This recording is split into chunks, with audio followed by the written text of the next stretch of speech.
Something happened yesterday.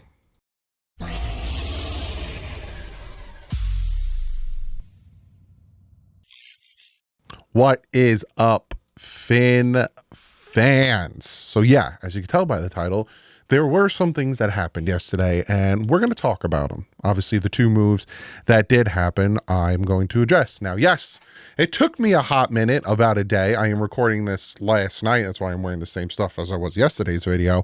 But I want to kind of like look into things and kind of see what the Dolphins will or won't do. So we're going to look at all that. We're going to talk about the two moves, and I'm going to talk about everything. But first and foremost, to my patrons, there is now a chat type thing that I have enabled on the Patreon. So if you guys have any questions, you guys are like, hey, listen, I have a cool video idea, or hey, I have a question about this, or hey, Doug, I need help with my college term paper or something. I don't know. You can go on there now. And if you were patron, it should be there. And if you want to join, it's a link in the description. You can go on there and chat with me whenever you want. And for the patrons and members, you are going to get special videos and all that stuff. I will do a lot better on getting on top of that. It's just crazy during the season, but I appreciate the crap out of the both of you guys, and especially everyone who subscribes and everything. We are so close to 50,000 subscribers, less than 400. 500, less than, it's like 480 something. I'm giving away a Tyreek jersey when we hit 50,000. Nuts, absolutely nuts. So let's jump into this and let's talk about the first big fish that kind of landed, and that is the Jets finally, sound like The Rock, finally traded for Davante Adams. They sent a 2025 conditional third round pick to the Raiders that can become a second if Davante Adams becomes first or second All-Pro, or if they get to the championship round. I think that's the second one. I know if he becomes a first or second team All-Pro, it goes from a third to a second. So I kind of really quickly just want to assess this situation, and I'm going to try to be as unbiased as I possibly can. And I know some Jet fans, if you're listening to this, you're probably going to be like, wow, no, you're super biased. You don't know what you're talking about. But I listened to a lot of reactions, and I'm going to give you my thoughts and opinions. So this offseason, the Jets added a lot. Mike Williams, Morgan Moses, Tyron Smith, just to name a few. And you looked at their offense, with, Mike Williams, and then you have, I almost said Myles Garrett, Garrett Wilson. You have Allen, the new rookie running back, who's doing very well for them. You have Breece Hall, and you have Aaron Rodgers coming back. There's a lot of high hopes for this team and a lot of high hopes for this offense going into the season. And then they go and they trade for Davante Adams, 100% a Aaron Rodgers move, 100%. He's been trying to get them to get Davante Adams for over a year, 100%. But I want you to see something. And this is just through the first 6 weeks, because I also have a stat for the first 7 weeks. But this is just for the first 6 weeks. First 6 weeks. That is the first 5 weeks with Zach Wilson last year and now Aaron Rodgers this year. The offense is almost identical. Actually, they had more yards per play last year.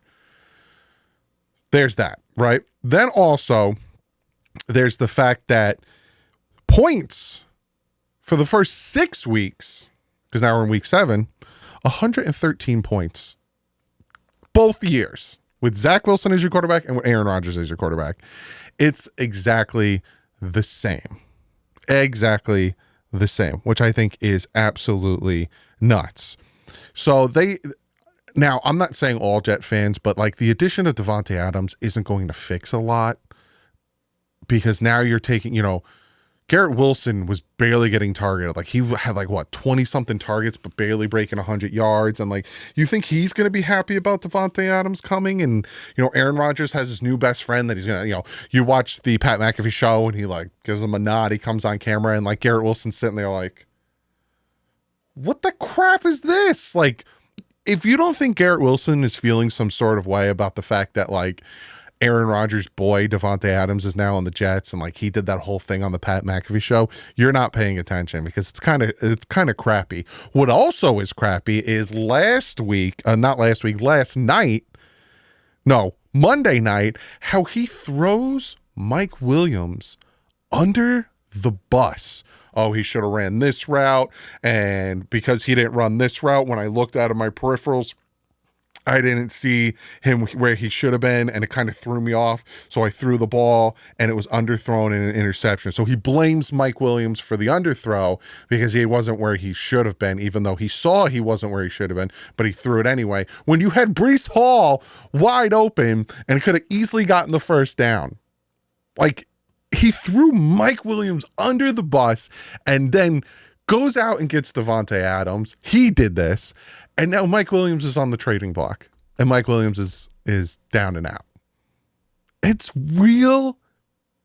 I gotta say it. It's real shitty of Aaron Rodgers to do that. Like, real shitty. Go out and get Lazard. You go out and get Cobb last year. You go out and like just hack it. And Rodgers is Packers. He's pulling the strings. If you do not think that Aaron Rodgers had anything to do with Robert Saleh getting fired, just take your blinders off. This is Aaron Rodgers. This is the New York Rodgers. And it's the addition of Davante Adams isn't going to fix their biggest needs. Their run defense is not good. It's the 17th ranked rush defense.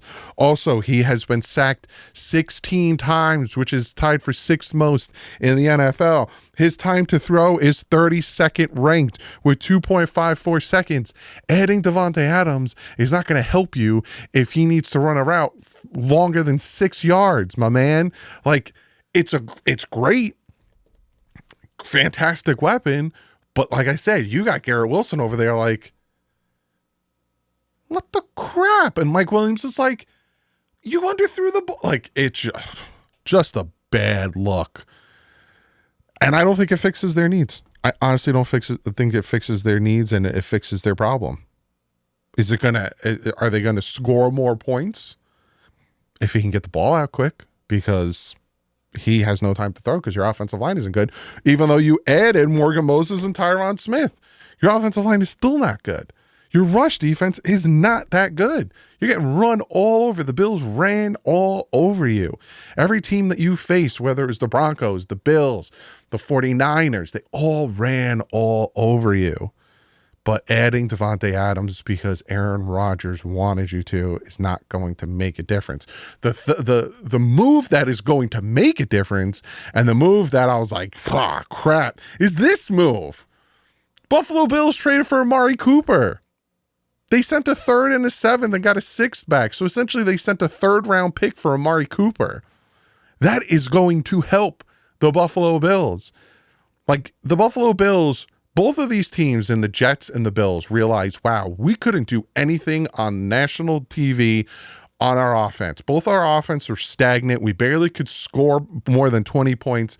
God, this sucks. So the Jets, instead of being like, well, this and this, because now we have an interim head coach and we have a new offensive play caller, didn't make a difference. And all of these things, and 100 penalties, 100 yards and penalties, and yada, yada, yada. Let's add a wide receiver.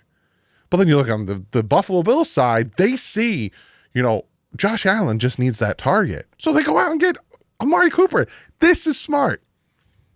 What the Jets did, it was an Aaron Rodgers move. It was the New York Rodgers making a move. 100%. You cannot tell me otherwise that the Jets firing Saleh and demoting Hackett and going out and getting Lazard and going out and getting Cobb and now getting Davante Adams, that all was Aaron Rodgers. 1,000,000%. If you say no, it's not. And I remember when he pushed Saleh off of him, everyone's like, they're just playing around. He wants 3 touchdowns. They're just playing around. Fired.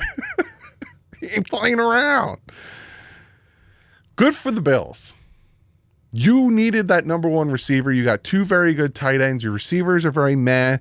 You were going up against the Jets secondary. It was banged up. They had Sauce Gardner. Outside of that, you had no one else. And your receivers couldn't really do much. Now, boom, you add Amari Cooper. That's what the Bills needed. On the flip side, the Jets offensive line is not good. The Jets run defense is not very, there was a lot going. You might be like, hey, dog, it's kind of the same situation. Not to me. Not to me. But that takes us to the Miami Dolphins, right? You got two division rivals who go out and make moves. They get somewhat better. I still think the Jets are the same. I think the Jets adding Devontae Adams, I think it's still going to add, like I said, Garrett Wilson, I think is going to be pissed. And I think Garrett Wilson might not want to be on the team anymore because his targets are going to be on there. If Garrett Wilson was getting like 60% of the targets, he's going to be getting about 40 to 30 because everything else is going to Devontae Adams because that's his boy. So I just feel bad for Garrett Wilson. So the Dolphins now are sitting here, and Chris Greer's probably sitting there and watching these two moves happen. And I don't think it's in an aspect of crap, we're screwed, because I think Chris Greer trusts Jalen Ramsey to cover these two receivers. And I'm not too scared of that because we saw what happened last year when we played the Raiders, having to cover Devontae Adams. Let me check. I want to double check what Devontae Adams did. Now, obviously, it's different. It's a little bit different because he has Aaron Rodgers versus Aiden O'Connell. Like, I wholeheartely understand that. But it does help to see what he did versus the Miami Dolphins. 7 catches, 82 yards, 1 touchdown. Nothing crazy. Nothing, we won 20-13. Nothing, bonkers. Not bad. 53.8% catching. Not bad. And Amari Cooper had a lot of drops too. But Amari Cooper's also going from Deshaun Watson to Josh Allen. But anyway, we're talking about the Dolphins part now. So Chris Greer might be thinking that, right? I got the corners and Fuller and, Jalen Ramsey. I got the safeties, to help us out in that aspect. I threw a tweet out. When did I threw this tweet out? I think before the trade happened that I threw a tweet out, kind of throwing something out there, just being like, no, I threw it out when the trade happened. I said, Miami has 1/4, 2/5, and 3/7 next year. I'd send a 5th and a max of a 4th round pick to the Jets for Hassan Reddick, and then give him an extension and move on from Bradley Chubb next year and save $20.3 million in cap space that can go towards some of Reddick's contract. You also can replace Reddick with Crosby in that situation. Essentially what I'm saying is the Dolphins kind of need some help getting after the quarterback, because I am not scared of our secondary. I am more scared over the fact that we have like a high pressure rate. We, have pass block win rates off of our pass rushers and all that stuff, but we're not getting to the quarterback. And adding the likes of a Riddick or a Crosby or, Myles Garrett's name was thrown out there, I honestly think would help. I think all of a sudden our defense is legit. I think the pass rush would become crazy good. I think all of a sudden you have to start double teaming one guy, which leaves other people open, especially Sealer and Campbell up the middle, and Emmanuel Ogbah. I think this move would be huge. And again, I know a lot of people are going to say, well, we don't have the cap space. We're under $4 million in cap space. The caps went up last year by $30 million. I expect to go up by more with Netflix now added on. We move on from Bradley Chubb and Teron Armstead. That's like a $30 million savings. We're fine when it comes to cap space. And we already have Teron Armstead's replacement in Patrick Ball, and we could have Bradley Chubb's replacement if we made a trade. Because you look at Hassan Reddick, he had 11 sacks last year, 16 sacks the year before, 11 sacks the year before, 12 and a half sacks the year before that. Like, he had almost 50-something sacks over the past 4 years. And then you look at Crosby, who has 5.5 sacks right now, and then he had 14.5 last year, and he had 12.5 the year before. And then obviously Myles Garrett is Myles Garrett. Now, there's that, and I know a lot of people are like, Doug, it's kind of like what you said but about the Jets. Why would we go out and get a pass rusher if we need offensive line help? That's because Chris Greer is Chris Greer. And that's where I get into, will the Dolphins do something? Are they going to do something? I would not hold your breath. Now, me and Reason, if you don't know, if inside the NFL, we had a chat. I texted him. I was like, what are you thinking about this whole situation? And me and him had a chat about this whole situation tonight for me, last night for you guys. And we both were kind of talking about the fact that, when the trade deadline comes, it really is going to tell where the team is at. Like if they keep winning, like if they beat the Colts and then Tua does come back and Tua, the offense all of a sudden is back to the offense of beating up bad defenses. And like I told you, we were going to be facing about 4 or 5 bad defenses.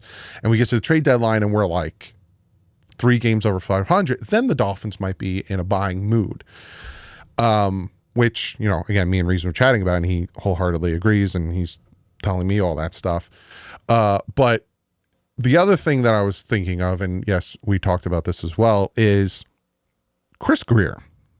Now, if Chris Grier stays pat and doesn't do anything, some people on Twitter ask me, does that mean that he's not getting fired? Or if he starts to make a move, does that mean he is getting fired? And that's a very good question, right? Because if you're going to get fired and you feel like you're going to get fired, you're going to do whatever you can to save your job. So you're going to go out and you're going to make a ton of moves, and you're going to use draft picks, and you're going to use capital that you're not going to have to worry about, because if it doesn't pan out, you're gone. It's not your problem. All of a sudden you don't have a first, a third, a second, a fourth, or whatever. It ain't my problem. I'm not drafting next year because I'm going to be fired. Or you don't make any moves because I need this draft capital next year to make this team better. And I honestly I don't think Chris Grier, I think the only way Chris Grier gets fired mid-season is if they bomb. Like they lose to the Colts, they lose to the Cardinals, they lose to the Bills. Like 3 losses in a row. And then all of a sudden you're sitting there at 2-6.